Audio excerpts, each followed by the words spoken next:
chronique rock. La chronique rock par Full Common. On reste chez nous en France pour retrouver un jeune groupe qui fête ses 10 ans de scène cette année. Aujourd'hui, c'est Deportivo avec nous.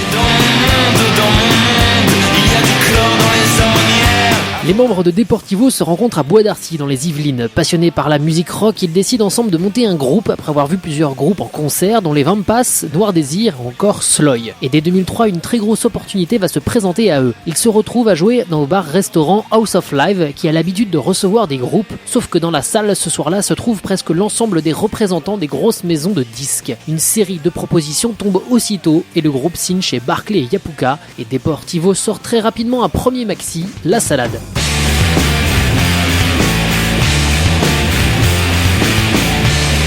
On y retrouve le style musical qui va faire l'identité du groupe. Quelques mois plus tard sort leur premier album intitulé Parmi eux. Les sujets abordés sont multiples et tous plus ou moins teintés d'humour, même s'ils sont sérieux, comme À l'avance qui traite de la mort ou Paratonnerre qui aborde l'anorexie. Sur cet opus, on y retrouve également le single portant le même nom que l'album, Parmi eux. On sera pas tous perdants, même le dernier des derniers, on plaira tous en sortant. Lancé, le groupe ressort une version de l'album avec 2 morceaux supplémentaires, puis une version limitée avec 4 morceaux en plus. Le groupe commence à se faire reconnaître, notamment par le milieu du rock. Les membres de Deportivo commencent à faire la première partie des Vampas. Ils termineront 140 dates plus tard, acclamés par la critique pour leur jeu scénique et leur qualité musicale. Leur album se vend à plus de 60 000 exemplaires à la fin de la tournée. Fort de ce succès, le groupe décide de rentrer de nouveau en studio. Notre histoire ne date pas d'hier, si on l'écoute on l'entend, ses poumonnets cracher des glaires.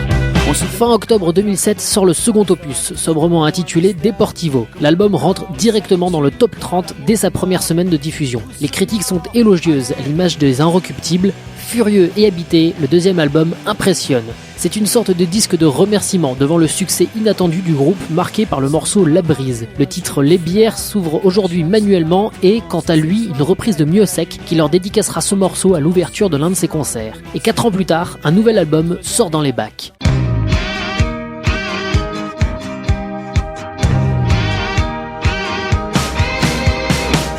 A nouveau, c'est un très bel accueil pour le 3e disque du groupe. 2 membres des Vampas et Garbo les rejoignent d'ailleurs dans leur tournée. Depuis, le groupe est retourné en studio pour un nouvel album et celui-ci devrait sortir le 14 octobre 2013, soit dans un peu moins de 2 mois.